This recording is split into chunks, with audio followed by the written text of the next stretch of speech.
exclusively to Julian Assange, the founder of the WikiLeaks website and the man behind the leaking of thousands of classified diplomatic cables.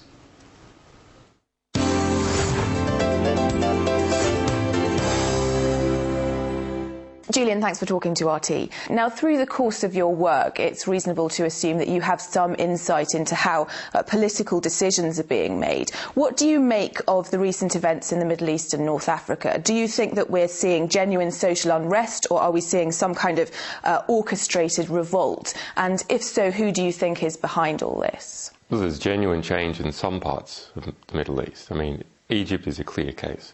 I was concerned at the beginning of the Egyptian revolution as to whether we just saw a changing of the chairs and a maintenance of the same existing power structure, or whether something really different was happening.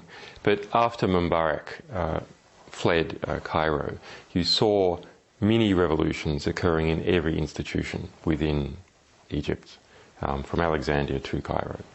So that's a sort of change that's hard to undo. Now, what's happening in some other countries is a bit different. So the situation in Libya clearly has the involvement of state actors in it from many different areas. That's something that's being driven by state actors. Now, it is normal for neighbouring countries to have interconnections with each other. The activists in different countries, families in different countries, businesses in different countries, and the states from neighbouring countries. That's normal. When outside forces from very, very far-flung countries start to take an aggressive role in a regional affair, then we have to look a bit more and say that what's going on is not normal. So what's happening in Libya, for example, is not normal. And social networking, what role do you think sites like Facebook and Twitter have played in the revolutions in the Middle East? How easy would you say it is to manipulate media like that? Facebook in particular is the most appalling spying machine that has ever been invented. Here we have the world's most comprehensive database about people, their relationships, their names, their addresses, their locations, their communications with each other, their relatives, all sitting within the United States, all accessible to US intelligence. Facebook, Google, Yahoo, all these major US organizations have built-in interfaces for US intelligence. It's not a matter of serving a subpoena. They have an interface that they have developed for US intelligence to use. Now, is it the case that Facebook is actually run by US intelligence? No, it's not like that. It's simply that US intelligence is able to bring to bear legal and political pressure to them, and it's costly for them to hand out records and one by one, so they have automated the process. Everyone should understand that when they add their friends to Facebook, they are doing free work for United States intelligence agencies in building this database for them. Let's talk about other latest sort of WikiLeaks cables that have been released. They show the UK as a haven for extremism, with at least 35 Guantanamo detainees having at least passed through the UK. Is the UK still a haven for terrorists? I don't know if it's still been a haven for terrorists, but it is certainly a haven for oligarchs and former regime dictators that have come here. I mean, you remember the famous Pinochet trial for the extradition of Pinochet from the UK, which the Thatcher resisted, incredibly using a lawyer that is involved in trying to extradite me from the United Kingdom. Now, part of that is perhaps good. It's an example of true liberalism in the United Kingdom. Everyone come here, we will protect you. On the other hand, there does seem to be a disconnect between, is it really supporting free speech activists like me who come to the UK, but on the other hand, it is supporting people like sons of Gaddafi. And the Guantanamo information, why has WikiLeaks released it now? I mean, it seems sort of to be after the fact. Is it because Obama has recently announced his re-election campaign, and obviously closing Guantanamo was one of his main election promises? Well, there's a number of reasons why we've released it now. The primary one is that we are a small organisation, a very committed one, And last year we came under extraordinary attack. All these things continue to go on, and so they really dampen down our ability to move quickly and publish quickly. The timing is good. Obama has given up on closing Guantanamo and has decided to reopen the trial process.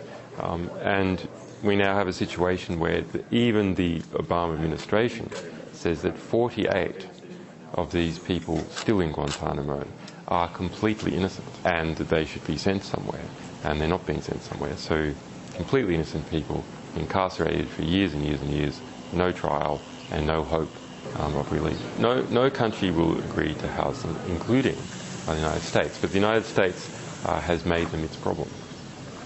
The United States was involved in rounding up these innocent people, setting up a process that was from the very beginning corrupt. There's a reason why they're in Guantanamo and not on the US mainland and not in an allied country. And that reason was to hide them and keep them outside of the law. Just like you have Caribbean islands engaged in money laundering, the United States was engaged in people laundering. Let's move on and talk about your media partners, one of which is The Guardian, with whom you're now involved in a dispute, but you chose them as your primary English language partner for distributing the WikiLeaks cables. And now Guardian journalists have published this book on WikiLeaks, which you say is an attack on you. How would you describe, following that, The Guardian's stance on whistleblowing and media freedom in general? You know, they are a publishing organisation, so of course they want as much right for them to publish as possible. That's a natural self-interest.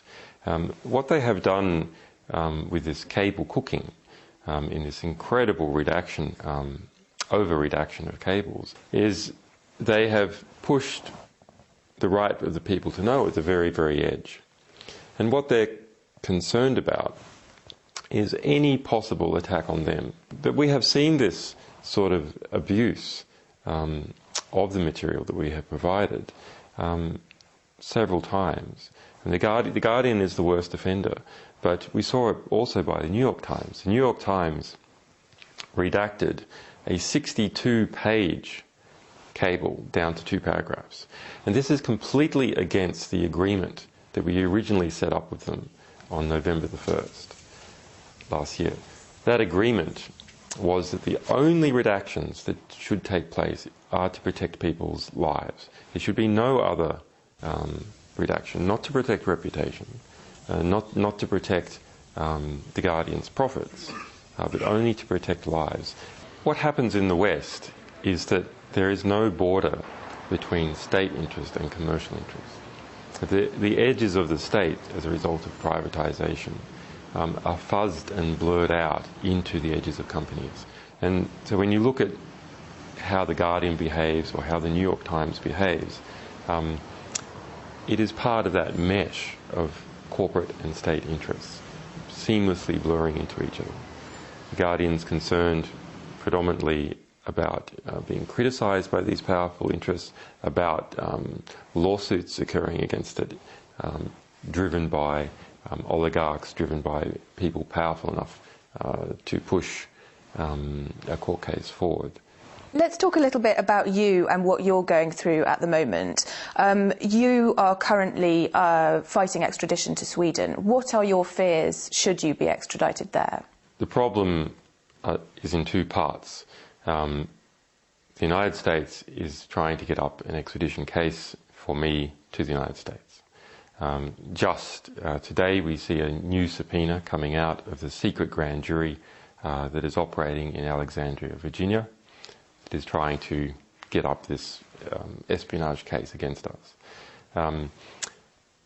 It is building that case, and in whatever country I am in, once it decides to indict, they will try to extradite me from that country.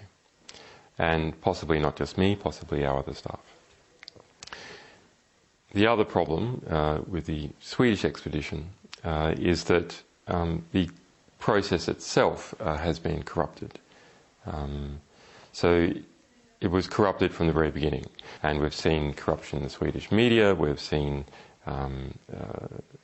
all sorts of strange actions in relation to how this case has progressed. What message do you think it would send to the world if the UK did turn around, almost unexpectedly at this point it seems, and refuse to extradite you? Well, it depends on to which country. So here's the sort of calculation that's going on in the United Kingdom. The United Kingdom wants to keep, at the various levels, wants to keep its good relationship with the United States.